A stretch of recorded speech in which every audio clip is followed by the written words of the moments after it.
The Sound Off Podcast. The podcast about broadcast with Matt Kundle. Starts now.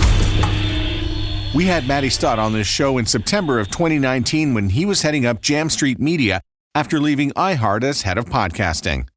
In that episode, we talked about his early podcast career that dated back to Stitcher in 2008, how he produced the G. Gordon Liddy Show, and played the hits on great radio stations across America. Since then, he's been building some of the best branded podcasts out there. And then came the news that Jam Street Media had been acquired by Amaze Media Labs. Cool. Matty is now the Chief Development Officer there, and we caught up with him to talk about our two favorite subjects, podcast and broadcast. This show was recorded using Streamyard, and there's video evidence on the internet that this conversation took place. Matty, by the way, is still in L.A. Still in L.A. Enjoying the weather. Well, it's the best weather in the world now, isn't it? It really is. I tell anybody who's got a naysayer of LA, I'm like, you live here a few years and see what you say. Yeah, and you're originally from West Virginia. We got that in your backstory, and you're a big fan of the Mountaineers, is it? Oh, yes. Yeah. Yes. Bad football team this year, but as a West Virginia University fan, we get excited for football, and then halfway through the football season, we say, at least there's basketball. So yeah. We're at that. At least there's basketball phase in fandom. Well, you turned me on to the school. And it's because I follow your social media, so I can follow along and see how the team is doing, and I get the results every Saturday. And mainly, they haven't been all that good this year. No, not this year. No. The record is better though for your streak in podcasting, and I think I had you on the show. I'm going to guess 2019. I should be able to research my own show, but I didn't even manage to do that. But you and I spoke to each other at Podcast Movement, I guess that year, and Jam Street Media was in the throes because you're about a year old or so, and you'd had a lot of podcasts that you'd launched. And I must say, you look very stressed. So catch me up from there. Tell me what Jam Street Media sort of in the final year before the acquisition. Stress was good. I tell my students that I feel like everybody young today, they want to jump in and start their own company. And I'm like, do your homework, know what you're going to do. We were hit by the pandemic like everybody. We'd lost some clients and then we just launched our network, and the network did really well. And we're still, up and running. Deep Cover, The Real Don Nebraska, and Appalachian Mysteria, and A Life Story are kind of our three main shows now that are doing well. But when you start a company, you have to look for funding, and you have to, pay people. So, towards the last few months, we were, we were making money, but just not enough, and the funding was not looking good. And that's when I got a call from a friend at iHeart that said, you should talk to these guys at Amaze Media Labs. And I said, don't know who they are. And he's like, nobody does. They're brand new, but I think you would work well with them. And they had started this company, and they were selling podcasts to some big brands and needed the production side of things. So it worked out perfectly for our company to be absorbed by them. And in the last year, it's just been amazing. We've got almost 40 clients now that we're making podcasts for. And big names: Ford, Nissan, Mac Cosmetics, Vistaprint, insurance companies, almost all of them, it seems like, and a lot of pharmaceutical companies. So, but yeah, that last year is tough. It really is. Being an independent podcaster today is really hard. Because again, you can make the best podcasts in the world, but if you don't have the money to do the promotion for them, it's really hard to get numbers that will actually get to a place where you're making ends meet. So if I'm to get this right, and I've been doing this for about 6 years now, it's hard to make podcasts, but then you have to spend 80% of the rest of your time marketing the podcast. Yeah. The marketing is so important. If you're a Spotify or an iHeart or, one of these other media companies, it's real easy. You just plug your promos into your inventory that you already have, and there you go. But for an independent, you've got to get that, get into that inventory. So you're going to have to pay for it, figure out some ways to swap, but nobody wants to swap when you're just starting out. You don't have a lot of downloads. We had a lot of luck with social media though. We found a lot of ways to do guerrilla marketing for our podcasts, and especially for Deep Cover, that's the show we have with Joe Pistone. We knew there's a fan base there. We know there's people that are interested in the Mafia, and there's people that love him and love the movie. But even that, I mean, it took a while to get that one kind of up and going. And then it finally started to get a life of its own. But even with that, like, shoot, a few more bucks in spending would have been a lot more helpful than trying to do it all, from the ground up. But you're still big into the promo swap. That's good. And the social media, that's also been very good. But, you ran the podcast division at iHeart a few years ago. And do you look back and sort of say they've got it a little bit easier because they've got more tools sort of built inside their company? Or I don't think it's easy for anybody. And I think the bigger the company, there's more things that come with it. It's iHeart has its own difficulties. When you work for a bigger company, you've got more hoops to jump through and different things to do. But if I'm a podcaster and I have my podcast in the iHeart umbrella, you will get a lot more promotion, and that's why people sign deals with companies like iHeart and Spotify, and why independents like myself are usually looking to sell our shows to a Wondery or an iHeart or someone, so that they will get the attention that they need, and get them out there. I believe you had a sports property inside Jam Street at one point. And so I look at the sports properties for podcasting in a different light, because, you got to get them listened to in a little bit of a faster cycle than you would some of the more evergreen stuff. So do you treat it differently? Because it doesn't have, because we had a really popular podcast with baseball pitcher Ross Stripling. And then he and his partner decided they didn't want to do the podcast every week anymore. So it went away. If that was a normal podcast, when it goes out of production, you still got all the back inventory. You can make it go. I mean, our first season of Donnie Brasco was still our most popular season. People find it and they go and they start at the beginning and listen forward. But with sports, it's done. There's not many people going back to listen to an old episode of a sports podcast. So it really is, it's a lot harder to do that. I think that there's a lot more money going into sports podcasting now, thanks to the betting companies, and everything, but it's definitely a lot tougher to they're there and then they're done. I sort of try to explain to people from radio about podcasting. I said, well, try to think of podcasting as being a little bit more on demand and radio being, live. But now I'm finding in podcasts that there's, as much live content going into podcast as there is on demand content. So is there a way for you to break that up, or better ways to handle that? I think that if you can create a mix of evergreen and not evergreen content, that's the way to go. I mean, right now my focus is working with brands, and with brands, we get to make evergreen podcasts for the most part. And it's great because, you can tell somebody you've now got a product that you can have on the shelf for years, and people will go back. You can market them for years. You can do whatever you want with them for years. Where, with the live content, you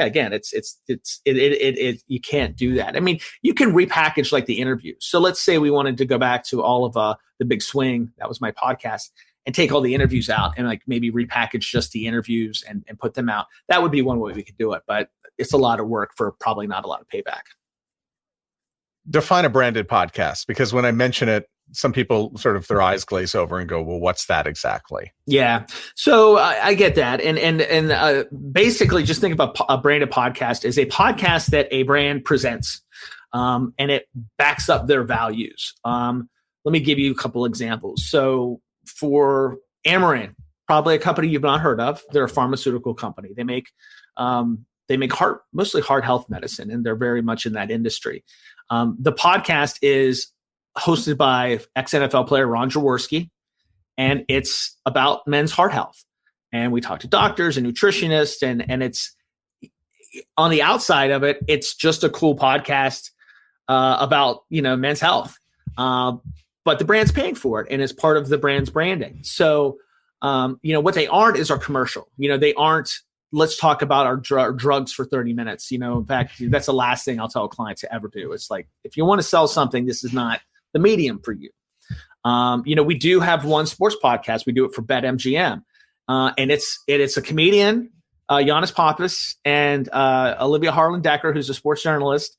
And it is a really fun, cool podcast.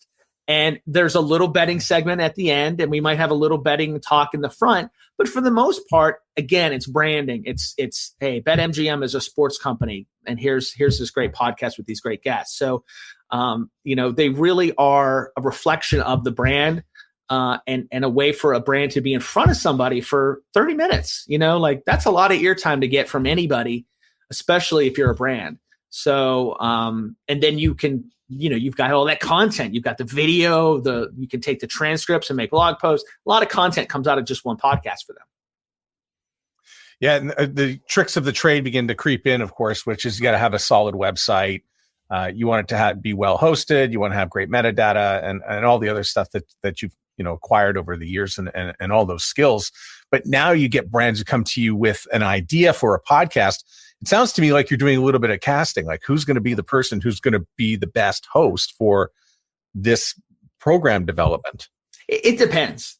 Sometimes that's the case. A lot of times the brands will have somebody internally, they want to get some thought leadership out of it. So that's when I'll put on my talent coaching cap and I'll work with them as a talent coach. It really is,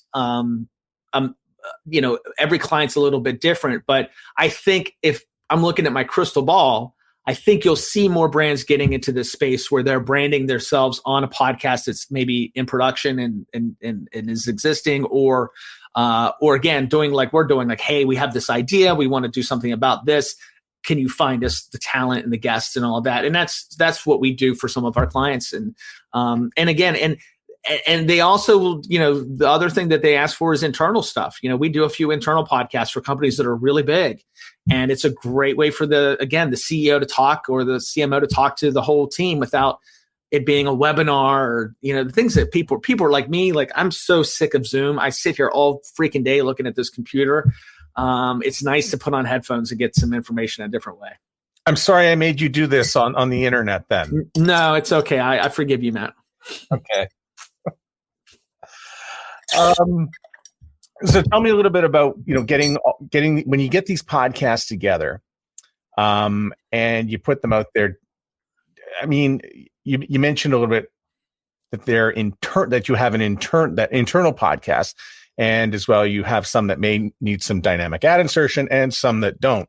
So do you host that in one particular place, or do you spread them around? We keep everything on Simplecast right now, but for the ones that want ads, we use Megaphone. I like I love Simplecast for a lot of reasons, but I really do love. I think Megaphone's by far got the best ad fill system out of all of them. I've tried them all. It really is. I mean, it's tremendously increased our revenue at Jam Street by having access to that. So it really depends. And again, I mean, and some brands will have a podcast already, and then a lot of the times the folks that have already started a podcast have had it done by some folks that work there, and they're all over the place with all their stuff. So, we like to clean everything up and make it pretty and put it back into one feed and get it going that way. So here we are, a couple of former radio guys who found their way over into podcasts. And of course, you did some dabbling before. I believe it was at Stitcher back in 2013. Just correct me if I've got my dates 2008 is when I was one of the founding team of Stitcher. So way back before. In fact, we were an app before there was an iPhone. We came out the year before the iPhone. Wow. We had Rob Walsh from Libsyn on a couple weeks ago, and he was mentioning, the podcasts really have more in common with magazines than they would radio. And I'm sort of listening to the way you're talking about a network and a collection of podcasts and groups. Feels a little bit more like the music industry. where you have like musicians and labels get signed, we'll sign the musicians, and then it's all about the marketing. Yeah. I mean, it is a lot like the music industry. In a way, I think podcasting, that's why if you look at today's generation of executives, they're coming from TV and all these other places, and not radio as much. And it's because podcasts have become so multimedia. There's video element to everything we do. We make videos for social media. On the network side, on the Jam Street side, we have IP rights to our podcast. We're looking to sell the IP rights if we can to our current shows. The way the content is built is not like radio. It's more, again, I always tell everybody the roots are NPR, and you always go back to the roots. And, when you look at podcasts, back when Rob and I were starting out at about the same time in podcasting, they were all really long. They were all about Mac computers. All of our top podcasts at Stitcher at the beginning were Mac Daily, and everything was tech, because the only people listening to the podcast were like tech heads, except for then NPR started to get into it, and people were like, "Oh, these are really good. Let's just copy that and make that the podcast style." And we're still living with that today. Almost every podcast you hear has got some kind of NPR root, if you think about it, as far as the style goes. Has anybody made you a pitch and you today look back and say, damn, we should have picked that up? No. No, not too much. I've definitely had, I had some crazy person come after me on Twitter because they said I told him not to start a crypto podcast a few years ago. And I'm like, a few years ago, probably shouldn't have started a crypto podcast, but I don't remember ever saying that. Cause I never, for me, I'm not the no guy. My thing is, if you're passionate about something, go do it. And that was like me, my career. I was not supposed to get out of and get into talk radio, and I didn't have a big enough voice to make it in the big markets. And, people told me all kinds of shit. So I always feel like, if you're passionate about it, go do it. What's the biggest marketing, oh, wow moment that you've had in the last, couple of years? The one that you said, oh, this works a lot better than I really thought it would. We have a podcast called A Life Story, and that podcast had no listeners. And the podcast is we tell the stories of 80 and 90-year-olds. And it's done by Leslie Gold, the radio chick from I worked with the WNEW. And it's a beautiful podcast. And I had a friend of mine, Chris Krematos, I always say his name. He runs podcasts. Chris said, hey, there's this podcast that has a very similar audience. You should just try to buy some spots on it. And we did. And I've never seen numbers jump up like they did from the one set of ads we did on that one podcast. And it really opened me up to when you find the perfect podcast to promote your podcast on, it makes all the difference. And that was a big one. With our brands, we've been trying different, things, with promoting with them. And one of the other aha moments is just, looking internally, especially when you're working with a brand, on what they have available. And they might not know they have lots of channels available to promote their podcast. So whenever you can discover those, it's pretty neat too. You mentioned earlier about the difficulties of starting a business and then paying people and everything that goes into it. Tell me about some of the challenges that you had moving out of the office with COVID and converting to work from home.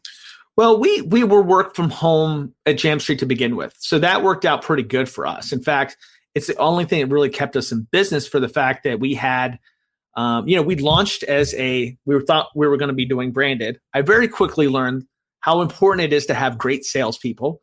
I did not. I thought I was going to go out and do all the sales, and I was evidently not very good at it. At least knocking on the doors. That's not my thing. Because now at Amaze, I've got the best sales staff I've ever seen in my life. And these guys are good. They get us in front of everybody.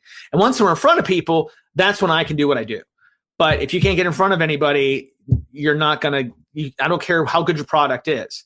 So we learned that right away. Like that was, for me, that was a big, like, I'll never do that again. I'll never launch without a sales partner.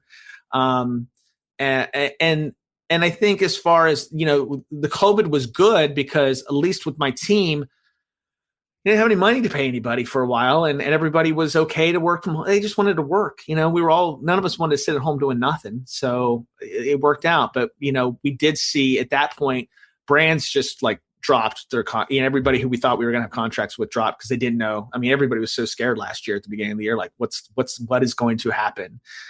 So that's changed a lot now. And I think it's been good. I mean, overall, COVID has been pretty damn good for our business. Like for all of us in podcasting, it's helped.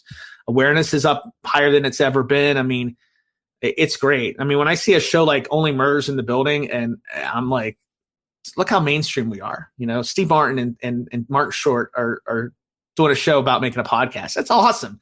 I mean, you told me 15 years ago that would have happened. I would have been like, no way, man. I don't know if this will ever catch on. Yeah, and you've lived in the two cities that I think would really sort of, lend itself to podcasting. You were in San Francisco at one point, and now you're in Los Angeles, where it kind of feels, I don't want to say there's a home base to it, but I see the numbers, and I would just think that everybody in Los Angeles just sits in their car to listen to podcasts and just drive around and get stuck in traffic. I did that a lot during the pandemic, to be honest with you. I would get my car to go listen because I like to listen in the car, but I had nowhere to go. So I would come up with reasons to go to the store, and I'd go to the store in the valley. Like I could drive an hour just because it's fun to, wanted to catch up on slow burn or whatever I was listening to. This is a really good podcast listening town. It's definitely, I mean, in general, it's just it is neat. It's weird for me because, when I talk to people about podcasting, over the years, the different, it's gone from, I don't know what that is. Is that a job? What are the, why would I listen to those? To, oh, they're really great. I love them. They're really hot. And, and I'm like, they're hot. When I hear that, part of me is happy, but part of me is like, oh, where were you people 7-8 years ago when Stitcher was just flailing and we all had to figure it out. But different place now. Yeah. So some of the technological advancements over the last few years, are there any that have made you say, oh, wow, that's finally come to fruition and it's a good thing? Or, well, I mean, connected cars has been the big one for podcasting. And the fact that everybody's understands there's a podcast player on their phone. Not everybody. I mean, not say that. Like, you still got to explain that to a lot of people. But I've always said that the rise in podcasting has come with increased and better content, and that's come because more people can listen because of the technology catching up. That was always the big thing, was just getting people to figure out how to listen to them. And now everybody's got a car that's connected in some way, shape, or form. Nobody has problems streaming things onto their car. Most cars have, and most of those units have Spotify built into them, or Apple, or if you're using Apple CarPlay, the podcast app is there as well. It's just a lot easier for folks. Both you and I have radio in the rear view mirror a little bit. I think we'll always. Is it ever really? I always feel like Michael Corleone. They keep pulling me back. Yeah, it's always in my blood. I think Matt, you might have chimed in when I was talking about dead air dreams. I still have a dream a month where I'm in a studio and for some reason it's only carts and there's nothing on the air and I don't know what to do. I can't get anything on the air. That was actually going to be my next question. Go ahead. Sorry. No, how many times a week or a month do you have a radio dream? I mean, at least 2 or 3 times a month. And it was funny, last weekend, I actually saw my old host, Sarah, and we were at a party for another person I was on the morning show with. And it was the first time I'd been back in the Bay and in a group of people that were fans of the show. And it was great. It's so much fun to have drunk people walk up to you and like be gushy. And I'm like, God, I haven't been on the air in like 12 years.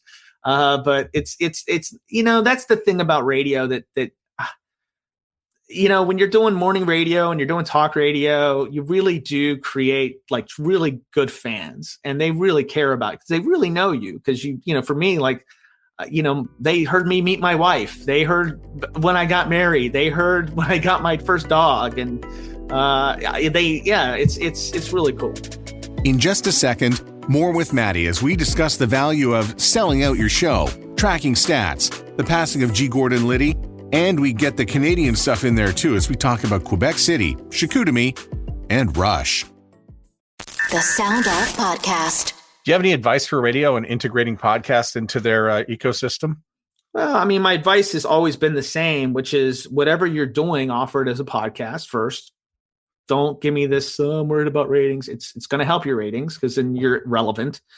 And then creating other content, companion content for your morning show, after shows, things like that. I think there's a lot. And I would say now the big thing is localizing. Localized podcasts are another thing I would say are, more of like, that's the next thing is, really focusing on, micro audiences. And when you're focused on and that's the one thing that radio has always done well, but doesn't do well now because of all the, unfortunately, there's not a lot of local talent left. So if you are local talent, creating podcasts that are unique to your ecosystem and own it. Don't worry about trying to do a national podcast. When I was working at iHeart, I worked a lot with Mojo in Detroit. And Mojo, we created an after show together, and his after show was like 1 million downloads a month. I mean, huge numbers. And Mojo's only in Detroit, and people who have left Detroit, but that's huge, and again, it's just, and that's not the biggest city in the world. It's not like Detroit's, the New York, it is more unique because the talent there is so, especially Mojo, he's like the king of Detroit. He's been there forever. But yeah, I think it's important to do that. I gave a presentation to some radio people last week and actually cited that particular podcast with Mojo as being an idea of something that you should probably do with your radio station. And look what Mojo does, some bits here, repurposed radio here, and away you go. Yeah, I mean, building a network. I mean, that's what I did at iHeart with the morning shows. It's like you have your on-demand stuff, create some after-show content, let your producers. I mean, it's the other thing about it is it's really our farm system. Mojo's son, Joe's a great example. I helped Joe start a podcast with two of his best friends, who are both in radio, and just told him, treat it like a morning show, work out bits, do this, then that. And they did. And guess what? Now Joe's rocking Tampa. He's got his own morning show in Tampa. And he'll tell you the podcast was a big part of getting them that gig. So, because we just don't have, they can't come up like I did. There's no kids going into a radio station in West Virginia and begging for a job and getting one and going on the air when you're 17. Like, it just doesn't get to happen anymore. So you gotta figure out other ways to work your talent out. Cause, it's just, you don't get good at anything unless you do a lot of it, and you get to be bad for a while. And it's hard to be bad for a while if you're not getting that chance. You mentioned about, radio with the ability to be local. Podcasting kind of sort of has a way to get in there with dynamic ad insertion or dynamic content insertion. Is that factor into any of your podcasts or your strategies? I think it's going to be a big part of the strategies. And I think, as we're seeing the technology getting so that ads can be localized more with dynamic insertion, that will be, a bigger thing. Most of the stuff we're working with is more national based. So it's not something that we're looking at. But when we work with a company that has specific markets that they want to target in on, that's when, we can turn on those tools. But also that's when it's good to have a good metric system like Simplecast, and then, or also, a Chartable right now. I mean, the stuff you get from Chartable is amazing. Those guys are just really doing a great job over there. And you can get a lot of localized data from your Chartable links. Yeah. So tell me just a little bit more about Chartable, because every time I was going through it, I thought, they're just aggregating all the stats that I already have access to, but I seem to think it's a little deeper than that now. It's deeper than that now. Yeah. I mean, you've got to have enough downloads to get the stats, but it gets a lot more granular from them. They've just got a lot more services now. I mean, they've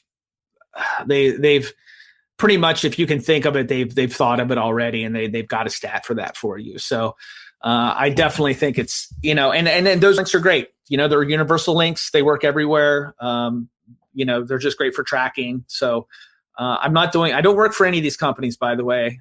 None of them are giving me a kickback. They're just companies I like to work with. So I know I'm the same way. When something works, I'll share it and I say, hey, this works, and this is why I like to use it. I've only used, Charitable at a granular level, and some people have asked me to put some smart links in for cross promos so that you can track and see how well the promo is working on another podcast. And I can't speak to it because I only did it one time, but I understand the technology and enjoy it. Yeah, it's great, and it's especially great when you're working with brands and folks that really want a lot of that granular data. So you do work with a lot of, people who are asking you for stuff, and you happen to be in podcasting, which is there's not a ton of attribution.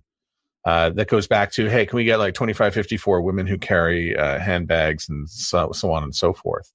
Do you want more attribution with and data and stats, or are you fine with what you have? Always want more. Yeah. I tell this about content too. My big thing is I always look at completion rates to see how well I'm doing. If people listen to the whole thing, that's why, like with Donnie Brasco with a deep cover, I knew we had a hit podcast because it was 95% completion rates. I mean, consistently. So I was like, okay, this is good. We're doing that right. And that's when you can start turning up the other stuff. And I always tell folks when I talk to them that your friends will lie to you, but metrics won't. You may have 10 friends in one city that say your podcast is big here. Well, no, the metrics say it's not big there, but your 10 friends, they like it. But in the same thing with like, your podcast isn't long enough. Yes, it is. I look at my completion rates, and in fact, it's too long. I'm going to cut it down a bit. So, the more metrics, the more attribution you can get, it's always good. And we're totally headed in that direction. I mean, there's so many companies focused on that right now. So with that said, I have forgotten my next question that I had ready. It just fell out of my head. This is what happens when you go live, Matt. I know. I thought you were an old radio guy. You're supposed to have stuff in your back pocket. Yeah, but we sort of passed the 30-minute mark, and then it's kind of like, that's. Oh, okay. It's normally in radio. I would have broke for commercials at this point. Or wrap me up, or Yeah. Hey, I got a question for you. Actually, here was a question about. Oh, okay, all right. Then I'll ask you about completion rates. Yes. What is a good completion rate that you can be satisfied with? I have mine at 75 to 80%. That's great. I mean, I tell most folks 60% and higher is good. Don't freak out about anything. Under 60, you got to start looking at what you're doing a little bit. But yeah, that 60% is pretty common, and especially with longer form talk stuff. And those in radio who are wondering what the completion rate is, think of it as time spent listening. It is exactly time spent listening. And that was the kind of shows I worked on. And when Nielsen changed to smart to the meters, that killed our kind of radio, because we lived on time spent listening and not cum. So now what are you gonna do? And so I guess if you're familiar with Nielsen, I guess that's why you would enjoy being on Megaphone, because I think they've got some integrations, don't they? They might. I don't know. I mean, I was Nielsen was. As a radio person, you have a very much a love-hate relationship with Nielsen, but they've really done some good stuff in the podcasting space lately. So, as they should, that's where they need to be now. I'll entertain your question now. My question to you was, how are Canadian radio folks in the United States right now? We don't have a lot of local talent left. There's fewer opportunities. Is that the case in Canada now as well? Or does Canada still pretty good about keeping their radio stations on and keeping them live? It's relatively the same as the US, just a little bit different. So you look at the root causes of why radio staff would disappear. If you're, iHeart, you'll probably convert some of that over into podcast or some other toys in the company. In Canada, we've got two phone companies that are, they need to sell telephones, and they'll use, ad inventory on radio and TV to do it. They've got sports properties as well that they own. I think they're invested heavily in the Toronto Maple Leafs and a few others. So it's sort of a different vertical for it. But yes, people do get laid off. There are some stations that are, like any market, there's about 3 or 4 that are, live and local, and a few others that have morning shows that are from afar. And it is rather similar. Okay. And sadly, it similar at times. And smaller markets that are not feeling the love when they're owned by one of the bigger companies. And is it still the rule that you have to play Anne Murray and Rush every hour, or Bare Naked Ladies? Is that the truth? Or? Yeah, 35%. Oh, it's not just those, but you don't have to just play Rush at the top of the hour. Oh, okay. No, I would like that, though. I think that'd be kind of cool if you had to play Rush at the top of the hour. Stations should play Rush at the top of the hour. Working Man. It's a great top of the hour song. Used to love playing that top of the hour. Yeah. Shout out to Donna Halper, by the way, for Working Man Rush. She added that at WMMS in 1974, and the band took off. There you go. That's awesome. It took an American radio station to do it, by the way. That is very Canadian. And Neil Peart, not on that album, by the way. That's very true. Yes. I know my Rush.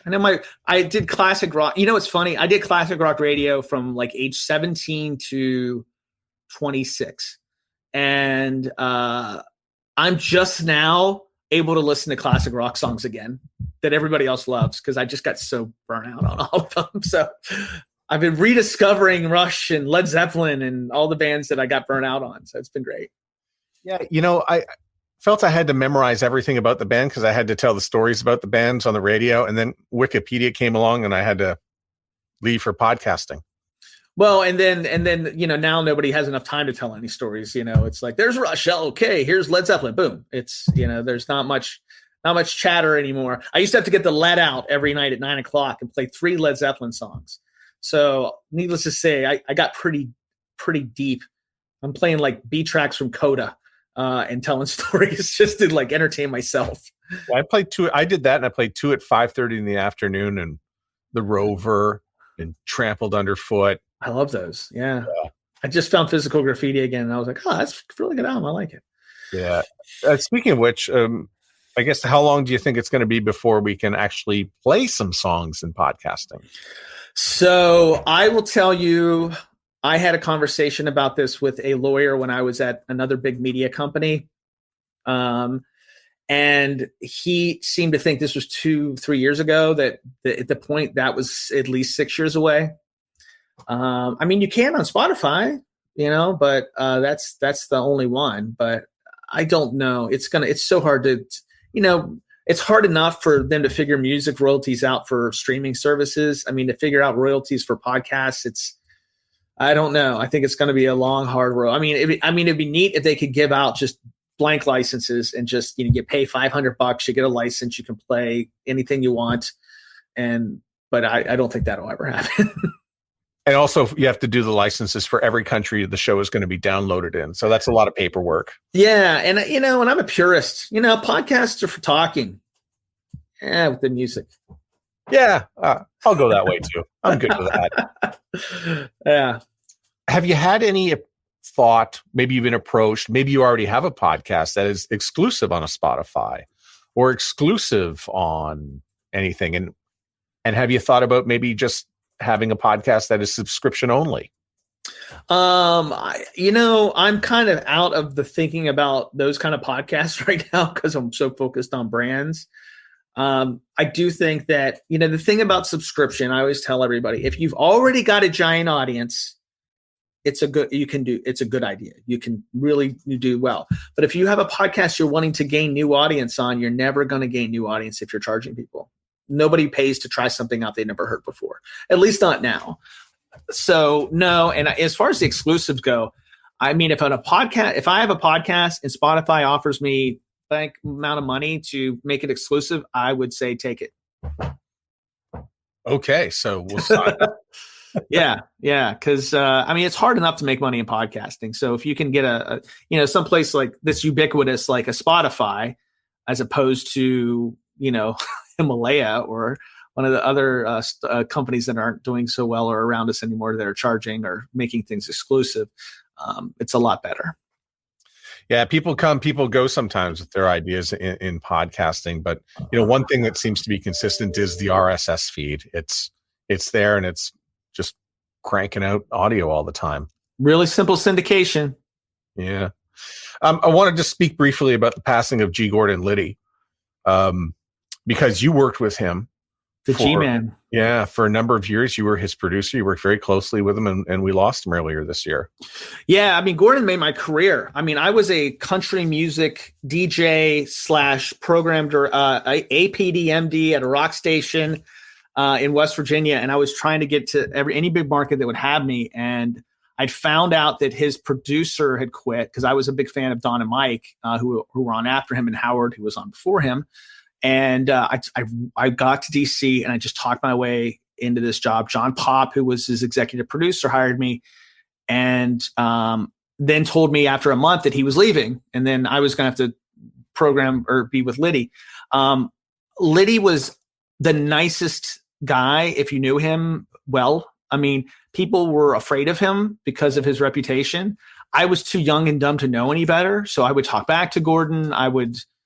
I just did things that nobody else did with him, and it made my career. Honestly, that's how I ended up in New York. Was they were like, dude, he handles Liddy. Let's give him a morning show in New York that we're having trouble with.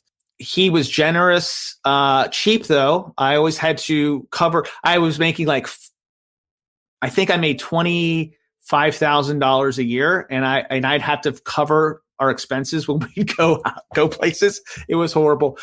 Anyway, that's not a really good story about Gordon. But man, talk about. I have some great G. Gordon Liddy memories. I will never. He loved ABBA, and so did John McCain. So I remember playing ABBA into a segment with Liddy and McCain in the studio, and they're both singing along, and made me fall. I loved John McCain from that moment forward. He was so cool and such a good dude, and and then one time Gordon was talking to me about.